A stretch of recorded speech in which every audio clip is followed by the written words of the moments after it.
গ্রামীণ জনগোষ্ঠীর জীবনমান উন্নয়ন, দারিদ্র্য বিমোচন এবং অন্তর্ভুক্তিমূলক প্রবৃত্তি নিশ্চিত করতে পল্লী উন্নয়ন ও সমবায় খাতে বহুমুখী কর্মসূচি বাস্তবায়ন করা হচ্ছে। একই সঙ্গে নারী, যুবক, প্রান্তিক জনগোষ্ঠীর আর্থিক ও প্রযুক্তিগত সক্ষমতা বৃদ্ধিতে গুরুত্ব দেওয়া হয়েছে। এ লক্ষ্যে গৃহীত পদক্ষেপসমূহ হল দারিদ্র্য বিমোচন ও কর্মসংস্থান সৃষ্টিমূলক কর্মসূচি বাস্তবায়ন, নারী উদ্যোক্তা উন্নয়ন ও আর্থিক অন্তর্ভুক্তি জোরদার করা। নারীরা, আমাদের নারী সংসদ সদস্যরা মধ্যে এটা খেয়াল করবে না,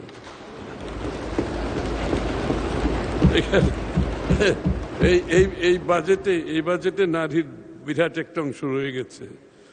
ক্ষুদ্র প্রান্তিক কৃষক, নারী ও যুবকদের দক্ষতা উন্নয়ন, সহজ ঋণ প্রাপ্তি ও কৃষি প্রক্রিয়াজাতকরণ কার্যক্রম সম্প্রসারণ, ডিজিটাল সেবা সম্প্রসারণের মাধ্যমে অন্তর্ভুক্তিমূলক টেকসই প্রবৃদ্ধি ত্বরান্বিত করা। ডিজিটাল তো সারা বাংলাদেশেই অনুপ্রবেশ ঘটবে বিভিন্ন কার্যক্রমের মধ্যে। মাননীয় স্পিকার, গ্রামীণ কর্মসংস্থান ও আত্মকর্মসংস্থান তৈরিতে সমবায় ভিত্তিক কার্যক্রম জোরদার করা হয়েছে। স্থানীয় সরকার ও পল্লী উন্নয়ন বাবদ আগামী ২৬-২৭ অর্থবছরে ৪১,352 কোটি টাকা বরাদ্দের প্রস্তাব পেশ করছে।